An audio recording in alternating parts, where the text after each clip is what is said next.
चकलाई में मैं डॉक्टर श्री राम विश्वकर्मा, हमारे सामने हैं जिला सहकारी बैंक के चेयरमैन श्री लक्ष्मण मौर्य जी। आज की हमारी उनसे भेंट और यह भेंट वार्ता, सबसे पहले मैं आपसे पूछना चाहूँगा कि होली सामने है, होली का महापर्व है और इस साथ साथ संविधान का महापर्व चुनाव भी। ऐसे समय में जनता के लिए क्या संदेश? मैं सबसे पहले आपको और आपके इस न्यूज़ चैनल को होली की हार्दिक बधाई शुभकामना देता हूं। साथ ही साथ पूरे देशवासियों को, पूरे प्रदेशवासियों को, अपने दोस्तों, मित्रों और पार्टी के सभी कार्यकर्ताओं को, पार्टी के शीर्ष नेतृत्व को होली की हार्दिक बधाई शुभकामना देता हूं। साथ ही साथ यह होली का पर्व खुशी का, हर्षोल्लास का त्यौहार है। सभी हमारे इस देश के लोग खुशी और हर्षोल्लास के साथ मिलाएं, प्रेम से मिलाएं।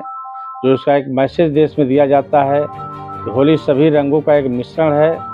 भारत इतना विशाल देश है, सभी जात धर्म संप्रदाय के लोग हैं, सभी लोग प्रेम पूर्वक होली मनाएं ताकि देश में एक भाईचारा का माहौल बना रहे।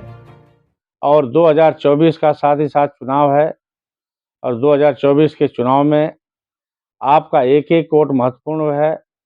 यह वोट इस देश के सतत प्रधानमंत्री आदरणीय नरेंद्र मोदी जी के कार्यों पर आपको देना है, क्योंकि यह वोट एक देश के लिए है, एक विकसित भारत के लिए है, इस देश के नौजवानों के लिए है, माताओं बहनों की सुरक्षा के लिए है, इस देश के विकास के लिए है, इस देश में रोजगार बढ़ाने के लिए है।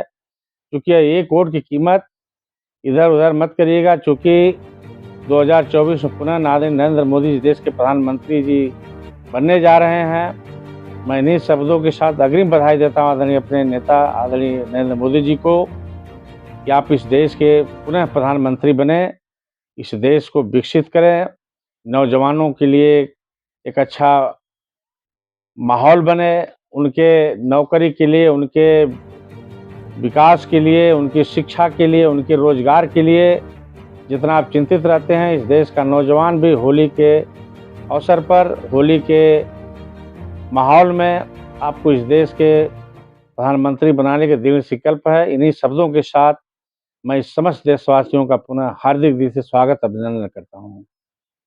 एक प्रश्न है, मुख्यमंत्री जी या भारतीय जनता पार्टी और सभी लोग लोकल और वोकल की बात करते हैं, तो क्या आजमगढ़ जो संसदीय क्षेत्र है सदर का, ये बातें इस पे लागू नहीं होती? आदरणीय जब से भारतीय जनता पार्टी की सरकार बनी है, मुबारकपुर की साड़ी के ब्रांड को हम लोग लोकल फॉर वोकल के लिए प्रयासरत हैं। मुझको लगता हो भी गया है लोकल, चूँकि यहाँ की बनारसी साड़ी, हमारे कई मुस्लिम भाई बुनकरों से मेरी बात हुई, उन्होंने कहा कि अब इस हमारे साड़ियों को विदेश स्तर पर मंगाया जा रहा है, उनकी मार्केटिंग हो रही है, तो निश्चित रूप से लोकल फॉर वोकल में मुबारकपुर की साड़ी को ले लिया गया है। मेरा प्रश्न ये है कि यहाँ पे जो सांसद लोग बाहर से आ रहे हैं, जैसे गाजीपुर से आपके भारतीय जनता पार्टी के माननीय दिनेश लाल निरहुआ जी हो गए, और समाजवादी पार्टी के सांसद जो चुनाव लड़ रहे हैं वो जो है मैनपुरी से आ गए, तो इस पर आप क्या कहना चाहें? क्या लोकल नेता नहीं है जो इस चुनाव को यहाँ पे लड़ रहे? यहाँ क्या है, वो जो जन्मभूमि ये भूमि नहीं है कि यहाँ पे उस तरह के पढ़े लिखे, उस तरह के सांसद जाएं, उस तरह के नेता यहाँ क्या नहीं है?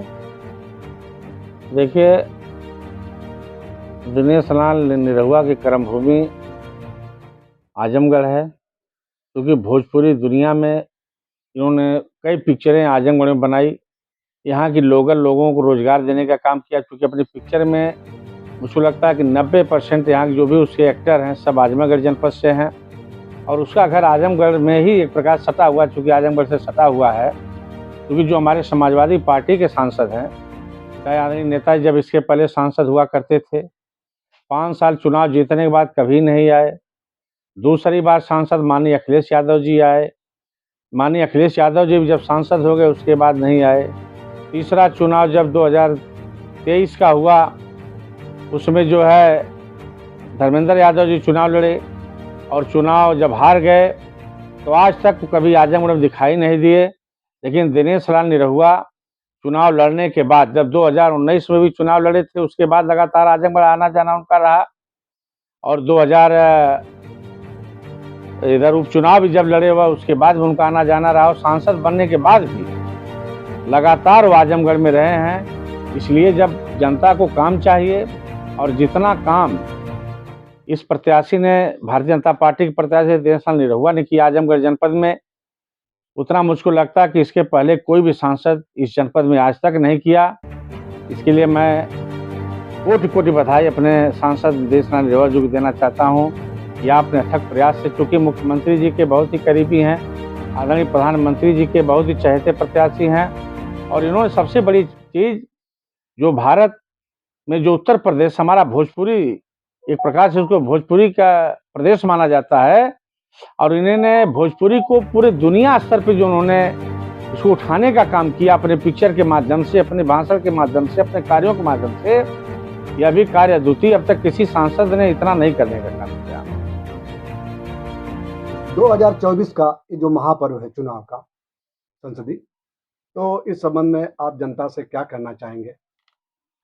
मैं 2024 के चुनाव के लिए यह कहना चाहता हूं, यह देश का चुनाव है, ये एक भारत का चुनाव है। क्योंकि भारत को अगर हमको दुनिया में सबसे बड़ी ताकत, सबसे ताकतवर शक्तिशाली देश बनाना है, जिसकी कल्पना सारे लोग भाषण में करते थे, आदरणीय नरेंद्र मोदी जी ने इस देश को एक विकसित भारत की तरफ ले जाने का काम जो कर रहे हैं, आपका एक एक वोट उस मिशन को आगे बढ़ाने के लिए आपको भारतीय जनता पार्टी को वोट देना है। तभी इस देश में आदरणीय नरेंद्र मोदी जी के नेतृत्व में एक लोकप्रिय सरकार बनेगी। क्योंकि देखिए, सारे वादे जितने भारतीय जनता पार्टी ने किया था इस देश में, इन्होंने कहा था हमारी सरकार आएगी, हम धारा 370 हटाएंगे, हमारी सरकार बनेगी, हम राम मंदिर मुद्दा बनाएंगे, हमारी सरकार आएगी, हम इस देश में सड़कों का जाल बिछाएंगे, हमारी सरकार आएगी, हम उद्योग धंधे बढ़ाएंगे देश में।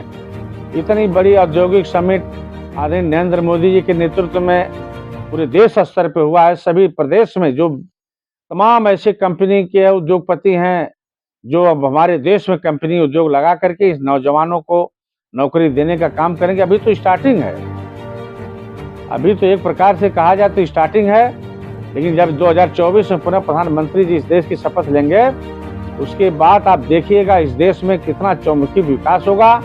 इस देश के नौजवान खुशहाल रहेंगे, किसान खुशहाल रहेंगे, हमारे व्यापारी भाई खुशहाल रहेंगे। क्योंकि मैं एक थोड़ा उदाहरण दूंगा, चूँकि मैं जिला सहकारी बैंक का चेयरमैन भी हूँ आजमगढ़ जनपद का।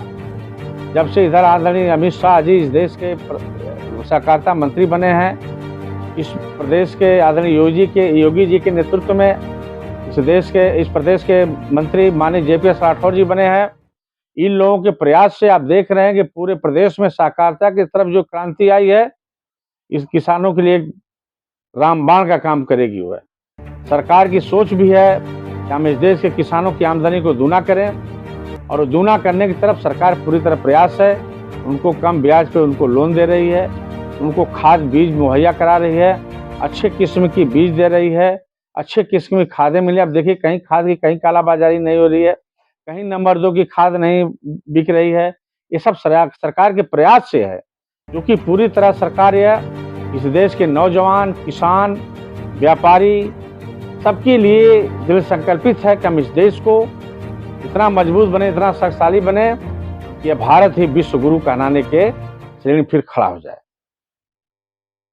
बहुत बहुत धन्यवाद। बहुत बहुत धन्यवाद आपको।